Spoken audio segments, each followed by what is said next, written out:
head coach of the Georgia Bulldogs, I face some of the fiercest competition, both on and off the field. I am responsible for putting the best team together to deliver the best results. It's important that we have the right team members in place that will not give up during intense competition.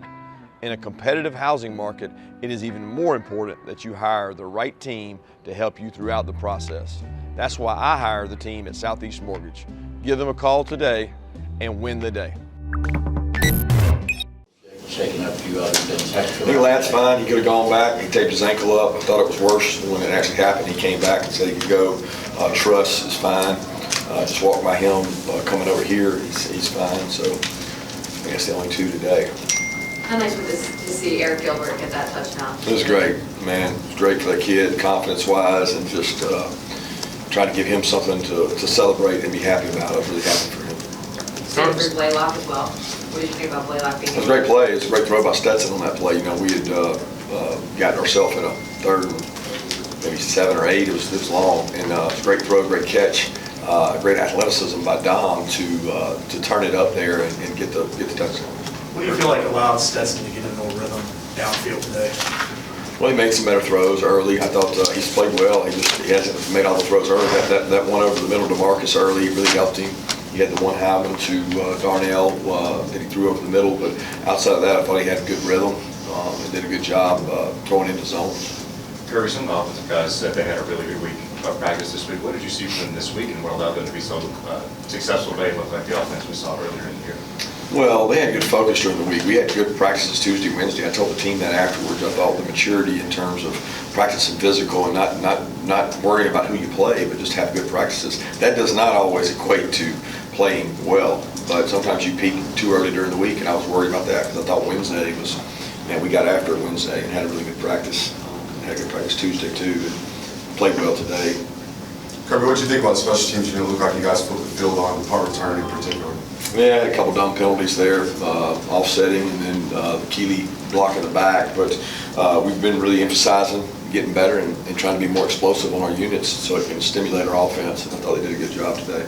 Kirby, you guys still undefeated at this point. Each win maybe feels a little bit different. What's the biggest lesson you guys have maybe learned throughout the process heading into this bye week? Just keep getting better. I mean, that's the ultimate goal is what's the end goal. And we're trying to look at really tomorrow. We talked about what we're going to do tomorrow, and I'm focusing on that. I'm not worried about Monday, Tuesday, Wednesday, Thursday, or Friday. I'm worried about tomorrow and how much rehab we can get and how much recovery we can get. Kirby, couple questions kind of left field. You were a little late coming in. Were you watching the end of the? I was watching it until we jumped in and came on over when we thought it was going to go to overtime. But I heard as I was walking in, they nailed the field goal. And a year ago, you and the Braves were kind of in a tandem here, bringing championships back to Georgia. Now that they're out, can you use them as an example about how fleeting all this is? No, I don't think so. I mean, hey, look, they had a hell of a year. I mean, they won a lot of games, and they overcame a massive lead. I think they did a tremendous job, but each year's independent of the other. They'll be the first to tell you that. Smith's a good friend of mine, and I think they did an unbelievable job. But there's only one team that wins it at the end of the year. There's only one. And it's not normally the same team repeatedly.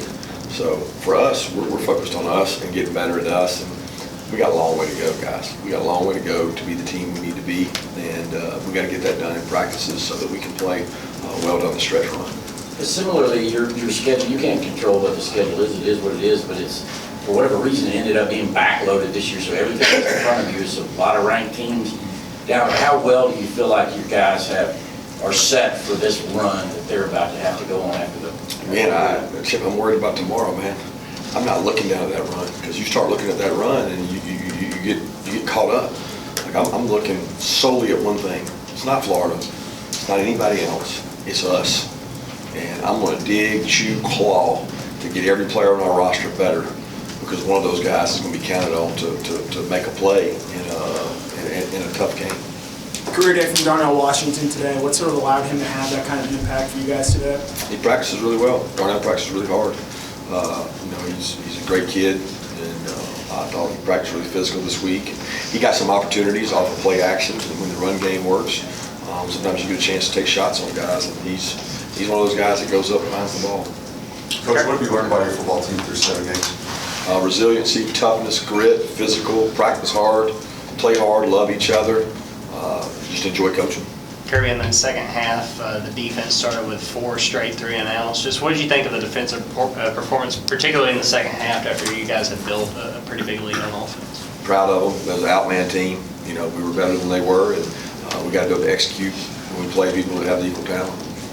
Till this point of the year, what are your thoughts on your receiver room and how they progress, especially you've had a lot of injuries there, had some young guys thrown in the fire. Just what do you think about them kind of at the halfway point of the year? Got to keep getting better. It's just what it is.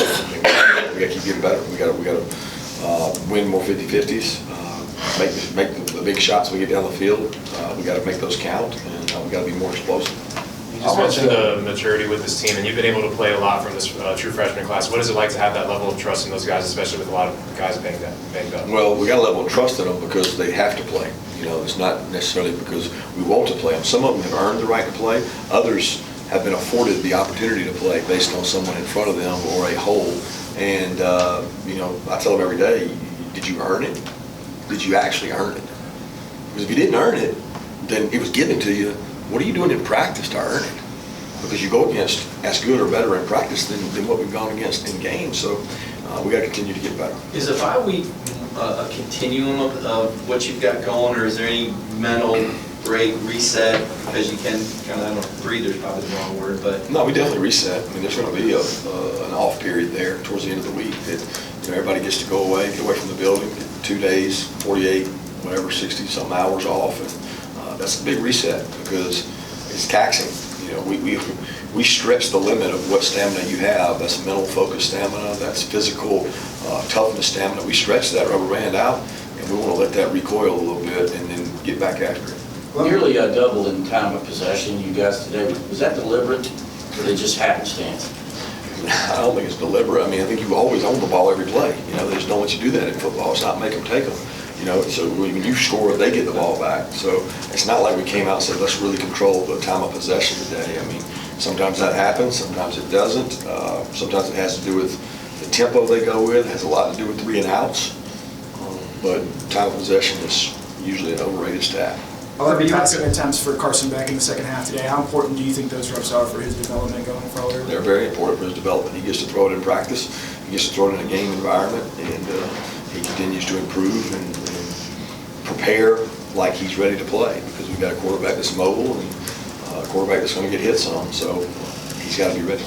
What was your message to Kamari at the end of the first half? I know you took him out of the... Just communication. He had a communication error. It was not really about the missed tackle. It was about the coverage we were playing, and it's just unfortunate. He's got to do his job a little better. Was that a hold your breath moment for you when Stetson took off running and took that shot on the sideline? No, I don't think so. I mean, that's football, right? I mean, we want Stetson to run when he's able to run, and when people max blitz you, that's going to happen sometimes. So his feet are a weapon. So I don't think you hold your breath. You tell him to be smart. When he needs to take a shot and get a first down, do it. When it's not warranted, slide.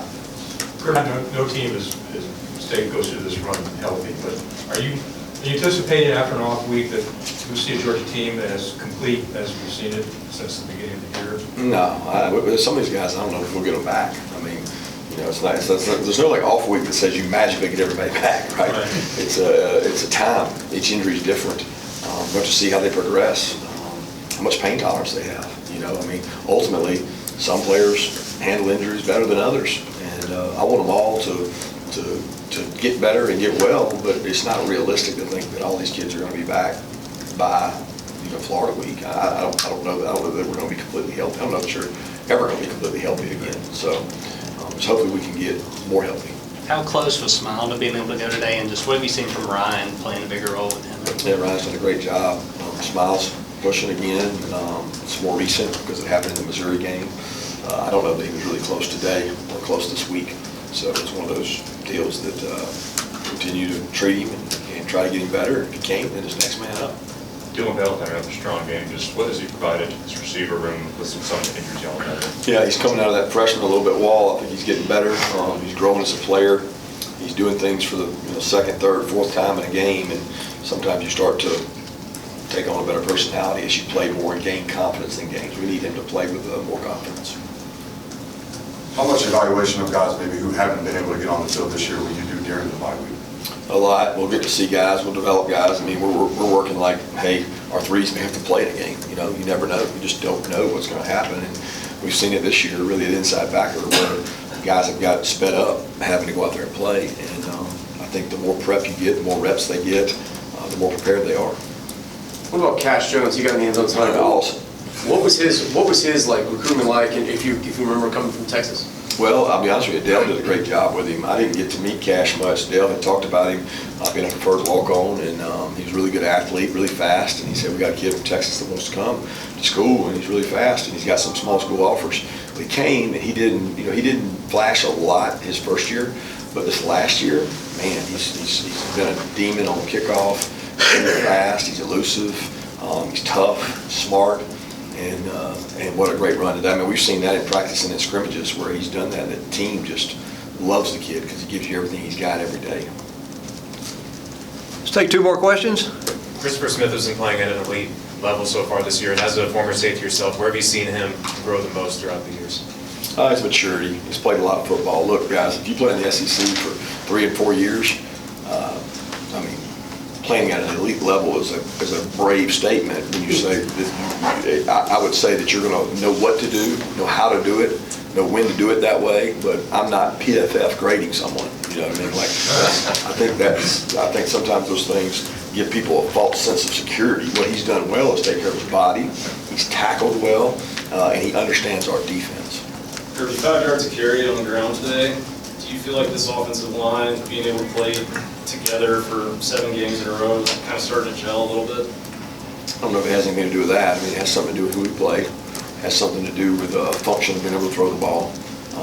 And we're going to play a lot bigger, more physical defensive lines, to be honest with you. And 5 yards of carry is a lot.